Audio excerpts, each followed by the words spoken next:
Et voilà, on est arrivé à Lampedusa. Là, on découvre l'île. En fait, c'est des grandes falaises tout du long. Là, il nous reste un peu de houle. On vient de passer la pointe et là, ça y est, le vent fait n'importe quoi. On est un peu coupé du vent, comme c'est un vent du nord et qu'on se trouve au sud de la côte. On est un peu déventé. Donc, globalement, bonne traversée depuis El Kantaoui en Tunisie. Donc, on a mis une vingtaine d'heures là. Et on va s'arrêter au port de Lampedusa qui est là, enfin, devant le port. On va se mettre au mouillage.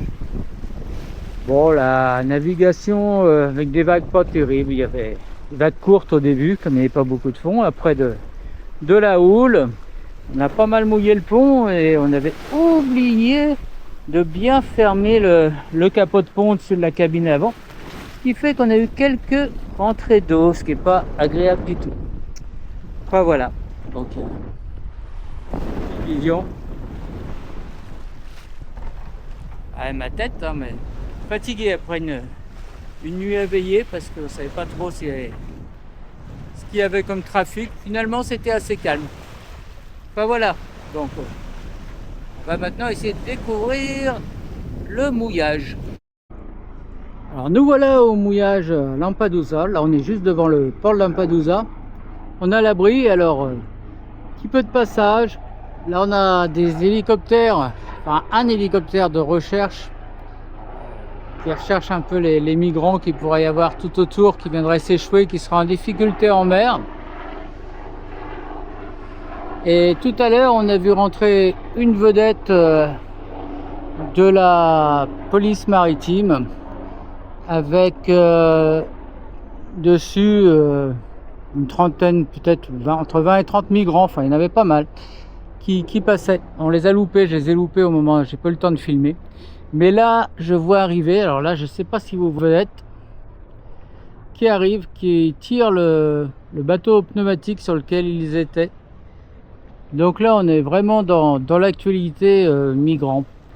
Nous, on a veillé toute la nuit hein, pour voir si des fois on n'en croisait pas. Donc, aucun migrant n'était en vue du bateau, mais a priori, ils n'étaient pas si loin, puisque voilà, là, ils sont en train de ramener leur bateau. C'était c'est une ambiance assez particulière de voir ces gens complètement abattus sur le pont des bateaux.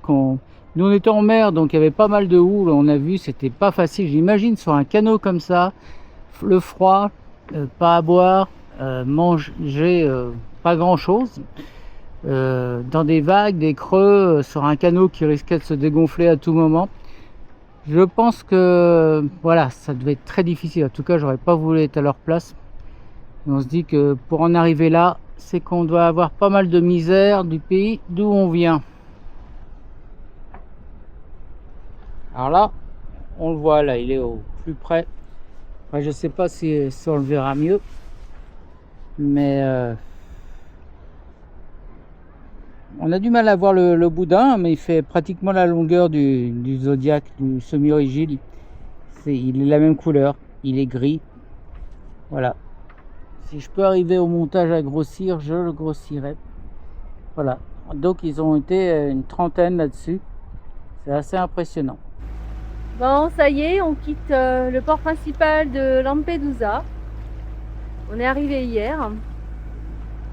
Voilà. Petit mouillage tranquille, on était seul au mouillage. Il y a juste un bateau à moteur qui est venu se poser cet après-midi. Et voilà, on allait visiter un petit peu la ville et on va revisiter un petit peu la ville demain. Mais là, on va se mettre de l'autre côté parce que les ventes sont plus favorables à partir de minuit ce soir. Alors nous voilà en train de passer devant un des camps de réfugiés là, tous les gens qu'on a vu là se faire récupérer en mer, ils arrivent dans ce camp là. Là c'est un camp de toile, je crois qu'il y en a encore un autre plus grand en dur de l'autre côté, pas très loin d'où on va mouiller. Enfin, on va voir ça un petit peu plus tard. En tout cas là ça bouge pas trop là-haut. On a vu sous les tentes comme ça, on doit avoir bien chaud. On est lundi 1er septembre, on vient de quitter, il est 13h, on vient de quitter la Cala Pisana à Lampedusa. On est resté 2 jours finalement. On n'avait pas forcément les bons vents pour se trouver des mouillages sauvages. Donc on a fait la ville principale. Et là on était dans un mouillage. On est arrivé hier soir, on a attendu que le monde soit parti. Et en fait à 11h, on avait au moins 15 bateaux autour de nous qui mouillent n'importe comment. Enfin bref, ouais, ça aspire pas à la sérénité tout ça. Donc du coup on est parti un peu plus tôt que prévu, pas de beaucoup, hein, d'une demi-heure. On s'est dit qu'on allait prendre notre petit thé en mer. Voilà, le temps, il est super. On va avoir pour la traversée, pour aller maintenant sur Malte, on a 88 000 à faire.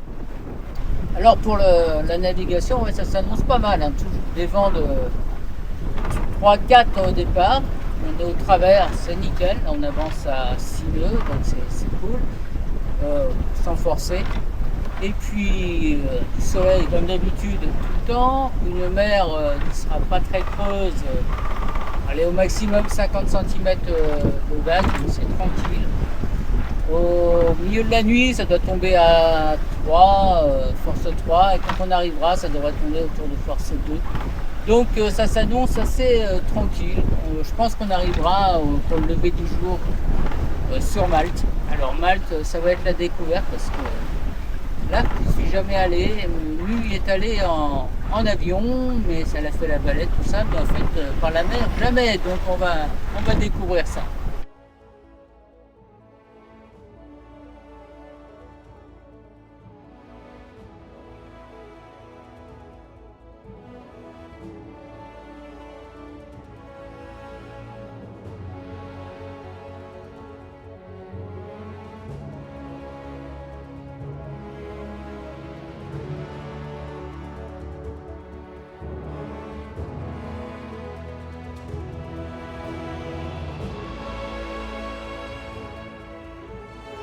Là, on s'éloigne donc de Lampedusa, mais j'avais envie de vous parler un petit peu de l'île et puis de ce qu'on a retrouvé, l'atmosphère, le cadre. Donc Lampedusa, il faut savoir que c'était une île, ça a été une île déserte très longtemps. Elle servait surtout à alimenter les bateaux en animal à longues oreilles et puis en eau. Donc beaucoup de bateaux s'arrêtaient de toute nationalité, que ce soit des bateaux d'origine arabe ou chrétienne. Ils s'arrêtaient à cet endroit-là pour refaire le plein. Et d'ailleurs, il y avait on a vu un lieu de culte, une ancienne chapelle qui était, enfin une chapelle, un lieu de culte qui mettait en valeur les deux religions, la religion musulmane et la religion chrétienne. Ils cohabitaient très bien à l'époque. Alors qu'ailleurs, il y avait plutôt la guerre, mais sur l'île, il y avait une espèce de trêve. Et puis donc, ça leur permettait de vivre ensemble. Et puis, c'était un no man's land.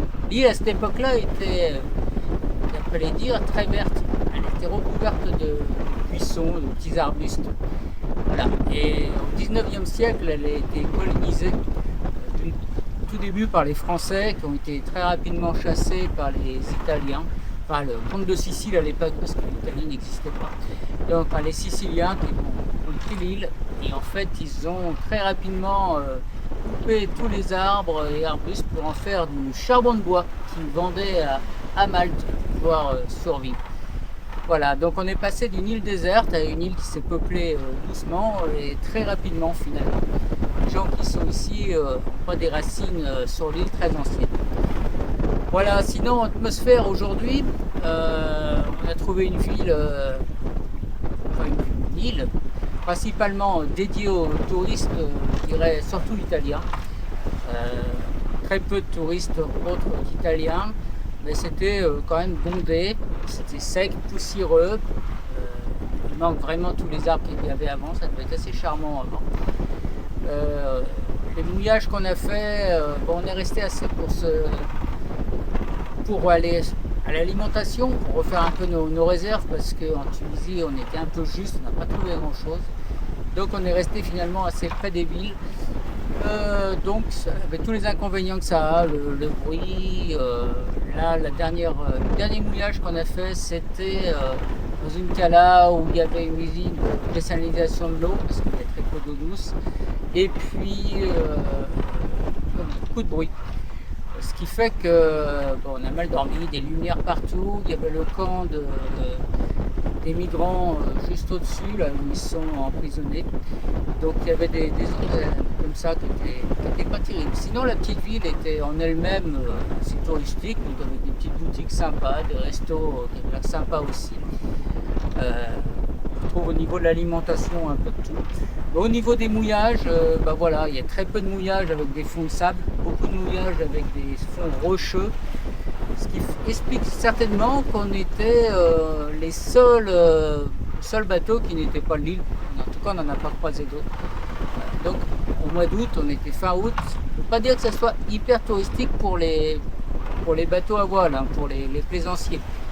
Bon, ça s'explique un peu parce qu'on n'est pas sur une route qui fait logique. Il faut aller en Tunisie pour venir là, ou sinon ça fait un grand détour de Sicile, venir ici. Sachant que l'île n'a pas forcément quelque chose de vraiment exceptionnel, je comprends aisément qu'il n'y ait pas grand monde. Voilà, donc maintenant, direction Malte pour la suite. Alors, quand on est arrivé sur l'île de Lampedusa, j'avais vu qu'il y avait une coopérative agricole où ils cultivent des légumes biologiques et je me suis dit, tiens, ce serait intéressant d'aller les rencontrer. Bon, ça tombait mal parce que du coup, ils sont fermés le week-end. Et voilà, et ce matin, c'était trop juste pour y aller puisqu'ils sont ouverts juste 2-3 heures et on est un peu trop loin puisque du coup, comme on a changé de mouillage. Enfin, voilà, donc j'ai un petit peu regardé et je trouve ça intéressant parce que ça permet, donc ils cultivent bien sûr des légumes biologiques, mais en même temps il y a un grand lien social autour justement de l'environnement, comment bien manger et tout ça. Je trouve ça très intéressant. Parce que finalement, quand on regarde les produits qu'on va retrouver dans les supermarchés, c'est des produits qui viennent d'ailleurs. Et je trouve que quand on a une île comme ça, c'est bien d'être autonome.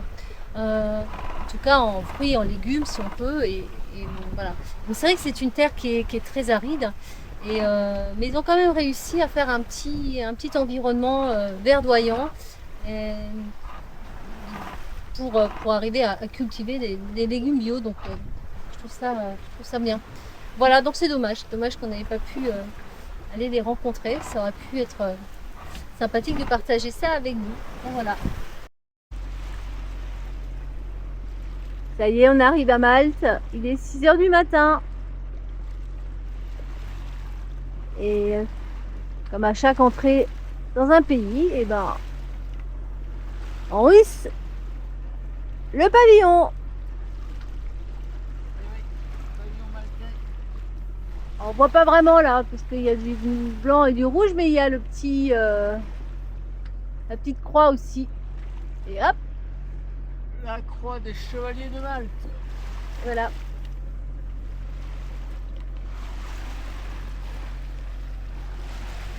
Alors là, c'est quoi? C'est l'île Victoria, c'est ça, à gauche là? Ouais, enfin Victoria, c'est là où il y a c'est la ville principale.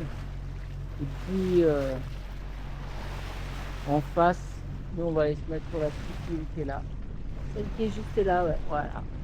Ouais, je sais plus, ça doit être Como ou un truc comme ça. C'est plus sauvage parce que bon, on en a un peu marre de la ville là. Donc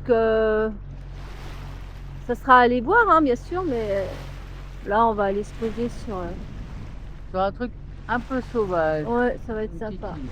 Bon, en tout cas, il n'y a pas de foule encore à cette heure-ci. Le pont est bien humide. C'est bien humide cette nuit. C'était une chouette nuit, hein, Ouais, c'était une navigation tranquille. On marchait à pratiquement 5 nœuds et demi, 6 nœuds toute la nuit.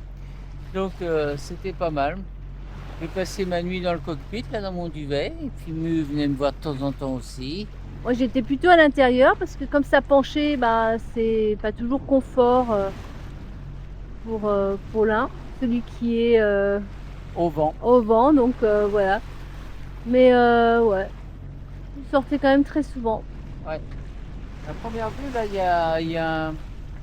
c'est un bac qui traverse parce qu'on n'arrête pas de le voir passer droite et gauche. Ouais. Il doit y avoir un bac qui relie toutes les îles. Là, Il y a l'odeur de la bouse de vache. Oh, c'est un autre paysage, on va voir. Ça n'a pas l'air très vert, en tout cas de ce côté-là. Et puis les nuits sont plus fraîches, hein, on le ressent maintenant là. Et ça fait du bien.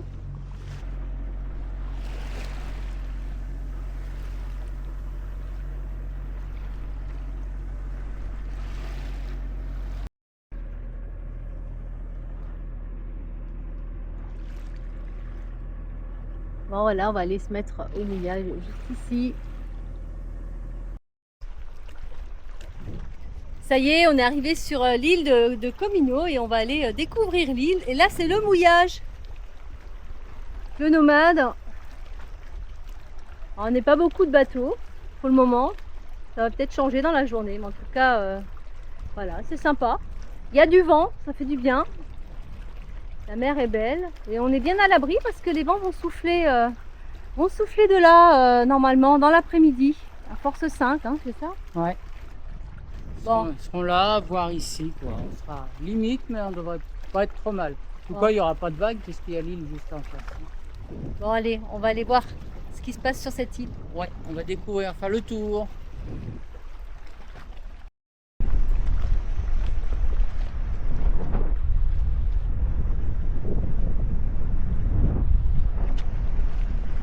Vue d'ensemble du mouillage, c'est assez joli.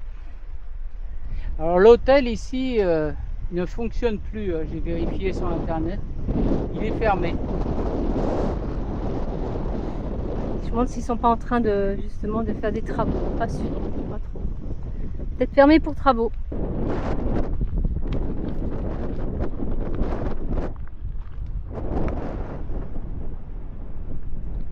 On voit, c'est un ancien hôtel, là aussi c'est complètement à l'abandon, les fenêtres ont complètement explosé.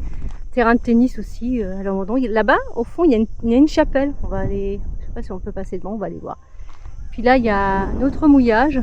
Ouais, là, juste à côté du nôtre, celui-là. Ouais, pas mal de vedettes là. Je sais pas ce qu'il y a au niveau profondeur, mais on ira peut-être le faire celui-là. Ça, c'est l'autre mouillage qu'on voyait d'en haut. Et je trouve ça un peu dommage de voir chaque fois combler avec de la musique dans des endroits pareils, quoi. C'est très bizarre, alors que il y aura plus de sérénité. C'est de la pollution sonore, quoi. Enfin bon, chacun fait ce qu'il veut, mais du coup, on est mieux de l'autre côté. C'est un spot de plongée. C'est très joli, ce côté-là. Là, c'est sauvage. C'est vrai que l'eau est limpide. Ça doit être sympa de plonger ici. On voit qu'il y a des grottes sur la gauche là. Et là où on avance, à mon avis, on est en surplomb. Il ne faut pas trop avancer parce que c'est des roches qui sont effritables, qui risquent de faire une belle chute. Alors là, on est assez haut sur l'île de Comino. On a bien marché. Alors regardez. Moi, je trouve que ça ressemble pas mal à un paysage grec. Hein. C'est assez semblable au niveau de la végétation. Des petites maisons. Bon, moins des villages. Hein. Là, on retrouve vraiment Malte. Avec les tours défensives tout à fait maltaises. Enfin, c'est pas mal, je trouve. Hein. La mue qui cueille les plantes. Alors, il y a pas mal de villages et d'anciens forts assez abandonnés. Donc, et pas mal de centres de tourisme aussi qui sont fermés. Bon, peut-être que le tourisme marche moins bien qu'avant ici. Après une journée et une nuit sur l'île de Comino, là on va aller visiter l'île Victoria, l'île de Gozo. Donc il y a quelques places au mouillage. Bon, ça va bouger un peu parce qu'il y a pas mal de trafic. Voilà, il y a un gros bateau qui est ancré et qui emmène les passagers visiter l'île. Donc on va aller voir, on va aller découvrir cet bel endroit et aussi faire un peu d'avitaillement. On n'a plus rien, voilà, à découvrir.